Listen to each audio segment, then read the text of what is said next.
ಎಲ್ಲರಿಗೂ ನಮಸ್ಕಾರ ಸ್ನೇಹಿತರೆ. ಜ್ಯೋತಿಷ್ಯ ಶಾಸ್ತ್ರದ ಪ್ರಕಾರ 2025 ಜನವರಿ ತಿಂಗಳಲ್ಲಿ ಮೇಷರಾಶಿಯವರ ವೃತ್ತಿ, ವೈಯಕ್ತಿಕ, ಆರ್ಥಿಕ ಸ್ಥಿತಿ, ಕೌಟುಂಬಿಕ ಜೀವನ ಹಾಗೂ ಪ್ರೀತಿಯ ಜೀವನ ಹೇಗಿರಲಿದೆ? ಈ ವಿಷಯಗಳನ್ನ ಗಮನದಲ್ಲಿಟ್ಟುಕೊಂಡು ಮೇಷರಾಶಿಯವರಿಗೆ 2025 ಜನವರಿ ತಿಂಗಳು ಹೇಗಿರಲಿದೆ ಎನ್ನುವುದರ ರಾಶಿಫಲ ನೋಡೋಣ ಬನ್ನಿ. ಅದಕ್ಕೂ ಮುಂಚೆ ನೀವೇನು ನಮ್ಮ ಚಾನೆಲ್ಗೆ ಸಬ್ಸ್ಕ್ರೈಬ್ ಆಗಿಲ್ಲ ಅಂದ್ರೆ ಈಗಲೇ ಸಬ್ಸ್ಕ್ರೈಬ್ ಆಗಿ, ಹಾಗೆ ವಿಡಿಯೋಗೆ ಲೈಕ್ ಮಾಡಿ, ವಿಡಿಯೋವನ್ನ ಸ್ಕಿಪ್ ಮಾಡದೆ ಕೊನೆ ತನಕ ನೋಡಿ. ಆರ್ಥಿಕ ಸ್ಥಿತಿ 2025 ಜನವರಿ ತಿಂಗಳು ಮೇಷರಾಶಿಗೆ ಸೇರಿದ ಜನರ ಆರ್ಥಿಕ ಸ್ಥಿತಿ ಉತ್ತಮವಾಗಿರಲಿದೆ. ಆರ್ಥಿಕ ವಿಚಾರವಾಗಿ ಆರಂಭವು ಮೇಷರಾಶಿಗೆ ಸೇರಿದ ಜನರಿಗೆ ಶುಭವಾಗಿರುವುದು. ಈ ರಾಶಿಗೆ ಸೇರಿದ ಜನರು ಜನವರಿ ತಿಂಗಳಲ್ಲಿ ಉತ್ತಮವಾದ ಫಲಗಳನ್ನು ಪಡೆಯುವರು. ಈ ತಿಂಗಳಿನಲ್ಲಿ ನೀವು ನಿಮ್ಮ ಆರ್ಥಿಕ ಸ್ಥಿತಿಗೆ ಸಂಬಂಧಿಸಿದಂತೆ ಕೆಲವು ಉತ್ತಮ ಬದಲಾವಣೆಗಳನ್ನು ನೋಡಬಹುದಾಗಿದೆ. ಇದರಿಂದಾಗಿ ನೀವು ಆರ್ಥಿಕವಾಗಿ ಸಾಕಷ್ಟು ಲಾಭವನ್ನ ಈ ಸಮಯದಲ್ಲಿ ಪಡೆಯಬಹುದಾಗಿದೆ. ಈ ಅವಧಿಯಲ್ಲಿ ಮೇಷರಾಶಿಗೆ ಸೇರಿದಂತಹ ಜನರು ವಿದೇಶದಿಂದ ಹಣವನ್ನ ಪಡೆಯಬಹುದಾಗಿದೆ. ಇದರಿಂದಾಗಿ ನೀವು ನಿಮ್ಮ ಮನೆಯ ಅಗತ್ಯಗಳನ್ನ ಪೂರೈಸುವಿರಿ. 2025ರ ಮೊದಲ 3 ತಿಂಗಳು ನಿಮ್ಮ ಖರ್ಚುಗಳು ಸಾಕಷ್ಟು ಹೆಚ್ಚಾಗೋದ್ರಿಂದ ನೀವು ಆರ್ಥಿಕವಾಗಿ ಕೆಲ ಸಮಸ್ಯೆಗಳನ್ನ ಎದುರಿಸಬಹುದು. ಆದ್ರೆ ಮೇ ತಿಂಗಳ ನಂತರ ಅದೃಷ್ಟದ ಸಂಪೂರ್ಣ ಬೆಂಬಲವನ್ನ ನೀವು ಪಡೆಯುವುದರಿಂದ ಮೇಷರಾಶಿಗೆ ಸೇರಿದ ಜನರ ಆರ್ಥಿಕ ಜೀವನವು ಸುಧಾರಿಸಲು ಆರಂಭವಾಗುತ್ತದೆ. ನಿಮಗೆ ಆರ್ಥಿಕವಾಗಿ ಸಾಕಷ್ಟು ಉತ್ತಮ ಫಲಗಳು ಲಭಿಸುವುದು. ಇದರಿಂದಾಗಿ ಕೊನೆಯಲ್ಲಿ ನೀವು ಆರ್ಥಿಕವಾಗಿ ಸಾಕಷ್ಟು ಬಲ ಹೊಂದುವಿರಿ. ನಿಮಗೆ ನಿಮ್ಮ ಹಿರಿಯರಿಂದ ಈ ಅವಧಿಯಲ್ಲಿ ಶುಭ ಸುದ್ದಿ ಲಭಿಸುವ ಯೋಗವಿದೆ. ಪಿತ್ರಾರ್ಜಿತ ಆಸ್ತಿಗೆ ಸಂಬಂಧಿಸಿದಂತೆ ಮೇಷರಾಶಿಗೆ ಸೇರಿದ ಜನರು ಸಾಕಷ್ಟು ಲಾಭವನ್ನು ಪಡೆಯುವಂತಹ ಸಂಭವವಿದೆ. ವೈವಾಹಿಕ ಜೀವನ ಮೇಷರಾಶಿಗೆ ಸೇರಿದ ಜನರಿಗೆ 2025ರ ಜನವರಿ ತಿಂಗಳ ವೈವಾಹಿಕ ಜೀವನಕ್ಕೆ ಸಂಬಂಧಿಸಿದಂತೆ ಸಾಧಾರಣವಾಗಿರಲಿದೆ. ನೀವು ವೈವಾಹಿಕ ಜೀವನದಲ್ಲಿ ಏರಿಳಿತಗಳನ್ನ ಎದುರಿಸಬೇಕಾಗುತ್ತದೆ. ನೀವು ಸಣ್ಣ ಸಣ್ಣ ವಿಚಾರಗಳನ್ನ ಸಾಕಷ್ಟು ಗಂಭೀರವಾಗಿ ತೆಗೆದುಕೊಳ್ಳಬಹುದು. ಇದರಿಂದಾಗಿ ಅನಗತ್ಯವಾಗಿ ವಾದ ವಿವಾದಗಳು ಉಂಟಾಗುವಂತಹ ಸಾಧ್ಯತೆ ಇದೆ. ಮೊದಲ 3 ತಿಂಗಳಿನಲ್ಲಿ ನಿಮ್ಮ ಒತ್ತಡ ಹೆಚ್ಚಾಗುವ ಸಾಧ್ಯತೆ ಇದೆ. ಹಾಗಾಗಿ ಈ ಅವಧಿಯಲ್ಲಿ ನೀವು ನಿಮ್ಮ ಸಂಗಾತಿಯೊಂದಿಗೆ ವಾದ ವಿವಾದ ಮಾಡದೆ ಇರುವುದು ಉತ್ತಮ. ಮೇ ತಿಂಗಳಿನಲ್ಲಿ ಗ್ರಹಗಳು ತನ್ನ ಸಂಚಾರವನ್ನ ಮಾಡಲಿದೆ. ಹಾಗಾಗಿ ನೀವು ನಿಮ್ಮ ಸಂಬಂಧದಲ್ಲಿ ಸ್ವಲ್ಪ ಸುಧಾರಣೆಯನ್ನ ನೋಡಬಹುದಾಗಿದೆ. ಈ ಸಮಯದಲ್ಲಿ ನಿಮ್ಮ ವೈವಾಹಿಕ ಜೀವನವು ಸಂತೋಷದಿಂದ ಕೂಡಿರಲಿದೆ. ಆಗಸ್ಟ್ ತಿಂಗಳು ನಿಮ್ಮ ವೈವಾಹಿಕ ಜೀವನದ ಪ್ರತಿಯೊಂದು ವಿಷಯಕ್ಕೂ ಉತ್ತಮವಾಗಿರುವುದು. ನೀವು ನಿಮ್ಮ ಸಂಗಾತಿ ಪರಸ್ಪರ ಹೆಚ್ಚು ಆಕರ್ಷಣೆಯನ್ನ ಹೊಂದುವಿರಿ. ಸೆಪ್ಟೆಂಬರ್ ತಿಂಗಳ ನಂತರ ನಿಮ್ಮ ಸಂಗಾತಿಯ ಬೆಂಬಲದೊಂದಿಗೆ ನೀವು ಎಲ್ಲಾ ರೀತಿಯ ಸಮಸ್ಯೆಗಳಿಗೆ ಪರಿಹಾರವನ್ನ ಕಂಡುಕೊಳ್ಳುವಿರಿ. ಹಾಗಾಗಿ ನೀವು ಯಾವುದೇ ರೀತಿಯ ಸಣ್ಣ ವಿಚಾರಗಳನ್ನ ನಿರ್ಲಕ್ಷಿಸಬೇಡಿ. ಇದರಿಂದ ನಿಮ್ಮ ಸಂಗಾತಿಯೊಡನೆ ಜಗಳವಾಗುವಂತಹ ಸಾಧ್ಯತೆ ಇದೆ. ನಿಮ್ಮ ಜಾತಕದ ವಿವಾಹದ ಮನೆಯಲ್ಲಿ ಸಾಕಷ್ಟು ಗ್ರಹಗಳ ಪ್ರಭಾವವನ್ನ ನೋಡಬಹುದಾಗಿದೆ. ಇದರಿಂದಾಗಿ ನೀವು ನಿಮ್ಮ ವೈವಾಹಿಕ ಜೀವನದ ಸ್ವಲ್ಪ ತೊಂದರೆಗಳನ್ನ ಎದುರಿಸಬೇಕಾಗಬಹುದು. ಪ್ರೇಮ ಜೀವನ ಮೇಷರಾಶಿಗೆ ಸೇರಿದ ಜನರಿಗೆ 2025ರ ಜನವರಿ ತಿಂಗಳು ಪ್ರೀತಿಯ ಜೀವನಕ್ಕೆ ಸಂಬಂಧಿಸಿದಂತೆ ಅತ್ಯಂತ ಶುಭವಾಗಿರುವುದು. ಏಪ್ರಿಲ್ ತಿಂಗಳಿನಿಂದ ಜೂನ್ ತಿಂಗಳವರೆಗಿನ ಅವಧಿಯು ಮೇಷರಾಶಿಗೆ ಸೇರಿದ ಜನರಿಗೆ ಬಹಳ ವಿಶೇಷವಾಗಿರಲಿದೆ.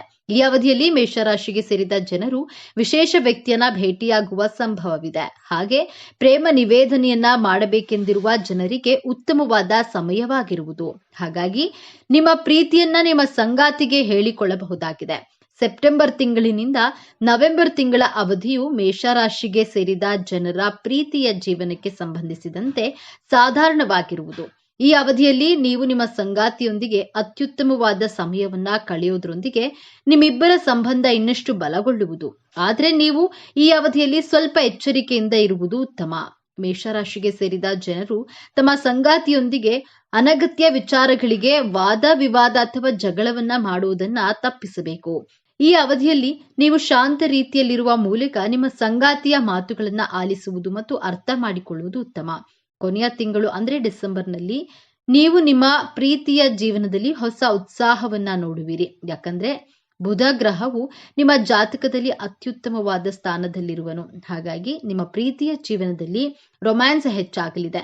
ಇದರಿಂದಾಗಿ ನೀವು ನಿಮ್ಮ ಸಂಗಾತಿಯೊಂದಿಗೆ ಅತ್ಯುತ್ತಮವಾದ ಕ್ಷಣಗಳನ್ನ ಕಳೆಯುವುದರೊಂದಿಗೆ ನಿಮ್ಮ ಜೀವನವು ಸುಖಮಯವಾಗಿರುವುದು. ವೃತ್ತಿ ಜೀವನ ಮೇಷರಾಶಿಗೆ ಸೇರಿದ ಜನರು ವೈಯಕ್ತಿಕ ಜೀವನಕ್ಕೆ ಸಂಬಂಧಿಸಿದಂತೆ ಮಿಶ್ರ ಫಲವನ್ನ ಪಡೆಯುವಿರಿ. ಆರಂಭವು ನಿಮ್ಮ ವೃತ್ತಿ ಜೀವನದಲ್ಲಿ ಸಾಕಷ್ಟು ಏರಿಳಿತಗಳನ್ನ ತರಬಹುದಾಗಿದೆ. ಕೆಲವು ಪರಿಸ್ಥಿತಿಯಲ್ಲಿ ನೀವು ವೃತ್ತಿ ಜೀವನಕ್ಕೆ ಸಂಬಂಧಿಸಿದಂತೆ ಸಾಕಷ್ಟು ಕಠಿಣ ಪರಿಶ್ರಮದ ನಂತರವೂ ಉತ್ತಮ ಫಲವನ್ನ ಪಡೆಯದೇ ಇರಬಹುದು. ನಿಮ್ಮ ಕಠಿಣ ಪರಿಶ್ರಮದಿಂದಾಗಿ ನೀವು ಮಾನಸಿಕವಾಗಿ ಹೆಚ್ಚು ಒತ್ತಡಕ್ಕೆ ಒಳಗಾಗುವ ಸಾಧ್ಯತೆ ಇದೆ. ಈ ಅವಧಿಯಲ್ಲಿ ಮೇಷರಾಶಿಗೆ ಸೇರಿದ ಜನರು ತಮ್ಮ ಜೀವನದಲ್ಲಿ ಆಲಸ್ಯವನ್ನ ಹೊಂದುವ ಸಾಧ್ಯತೆ ಇದೆ. ಹಾಗಾಗಿ ನಿಮ್ಮ ಸಹೋದ್ಯೋಗಿಗಳು ಮತ್ತು ಹಿರಿಯ ಅಧಿಕಾರಿಗಳು ನಿಮ್ಮ ಮೇಲೆ ಕೋಪಗೊಳ್ಳುವ ಸಂಭವವಿದೆ. ನಿಮ್ಮ ಯಾವುದೇ ಸಣ್ಣ ಕೆಲಸದಲ್ಲಿ ನೀವು ಅತ್ಯಂತ ಹೆಚ್ಚಿನ ಅಡೆತಡೆಗಳನ್ನು ಎದುರಿಸಬೇಕಾಗುತ್ತದೆ. ಹಾಗಾಗಿ ನೀವು ಯಾವುದೇ ಹೊಸ ಕೆಲಸವನ್ನ ಆರಂಭಿಸುವ ಮೊದಲು ಸರಿಯಾಗಿ ಯೋಚನೆ ಮಾಡುವುದು ಒಳ್ಳೆಯದು. ಉತ್ತಮ ಯೋಜನೆಗಳೊಂದಿಗೆ ನೀವು ನಿಮ್ಮ ಹೊಸ ಕೆಲಸವನ್ನ ಪ್ರಾರಂಭಿಸುವುದರಿಂದ ನಿಮಗೆ ಶುಭ ಫಲಗಳ ಪ್ರಾಪ್ತಿಯಾಗುವುದು. ಸೆಪ್ಟೆಂಬರ್ ತಿಂಗಳ ನಂತರ ನಿಮ್ಮ ಪರಿಸ್ಥಿತಿಯು ಸುಧಾರಣೆಯನ್ನ ಹೊಂದಲಿದೆ. ಈ ಅವಧಿಯಲ್ಲಿ ನೀವು ಯಶಸ್ಸು ಗಳಿಸುವ ಉತ್ತಮವಾದ ಅವಕಾಶಗಳನ್ನ ಪಡೆಯುವಿರಿ. ಇದರೊಂದಿಗೆ ನಿಮ್ಮ ಕೆಲಸದಿಂದಾಗಿ ಸಮಾಜದಲ್ಲಿ ನಿಮ್ಮ ಗೌರವ ಮತ್ತು ಖ್ಯಾತಿಯಲ್ಲಿ ಸಾಕಷ್ಟು ಹೆಚ್ಚಳವನ್ನ ನೋಡಬಹುದಾಗಿದೆ. ಕೆಲಸವನ್ನ ಮಾಡುವ ಮೇಷರಾಶಿಗೆ ಸೇರಿದ ಜನರು ಮೇ ತಿಂಗಳಿನಿಂದ ಆಗಸ್ಟ್ ಮಧ್ಯದವರೆಗೆ ಅತ್ಯುತ್ತಮವಾದ ಫಲವನ್ನ ಪಡೆಯುವಂತಹ ಸಂಭವವಿದೆ. ಶಿಕ್ಷಣ. ಮೇಷರಾಶಿಗೆ ಸೇರಿದ ಜನರು ಸಾಕಷ್ಟು ಕಠಿಣ ಪರಿಶ್ರಮ ಮಾಡಬೇಕಾಗುತ್ತದೆ. ಜನವರಿನಲ್ಲಿ ಶಿಕ್ಷಣಕ್ಕೆ ಸಂಬಂಧಿಸಿದಂತೆ ನಿಮ್ಮ ಪರಿಸ್ಥಿತಿ ಸುಧಾರಿಸಲಿದೆ. ಈ ಅವಧಿಯಲ್ಲಿ ಉನ್ನತ ಶಿಕ್ಷಣಕ್ಕಾಗಿ ಪ್ರಯತ್ನ ಪಡುತ್ತಿರುವವರಿಗೆ ಶುಭ ಫಲಗಳ ಪ್ರಾಪ್ತಿಯಾಗುವ ಸಂಭವವಿದೆ. ಈ ಸಮಯದಲ್ಲಿ ನೀವು ಶಿಕ್ಷಣಕ್ಕೆ ಸಂಬಂಧಿಸಿದಂತೆ ಶುಭ ಸುದ್ದಿಯನ್ನ ಪಡೆಯುವ ಯೋಗವಿದೆ. ಈ ಅವಧಿಯಲ್ಲಿ ನೀವು ಉತ್ತಮ ಶೈಕ್ಷಣಿಕ ಸಂಸ್ಥೆಗೆ ಪ್ರವೇಶವನ್ನ ಪಡೆಯಬೇಕೆಂಬಿದ್ದರೆ ಅಥವಾ ಯಾವುದಾದ್ರೂ ಸ್ಪರ್ಧಾತ್ಮಕ ಪರೀಕ್ಷೆಗಳಿಗೆ ತಯಾರಿ ನಡೆಸ್ತಾ ಇದ್ರೆ ನಿಮಗೆ ಯಶಸ್ಸು ದೊರಕುವ ಸಂಭವ ಹೆಚ್ಚಾಗಿದೆ.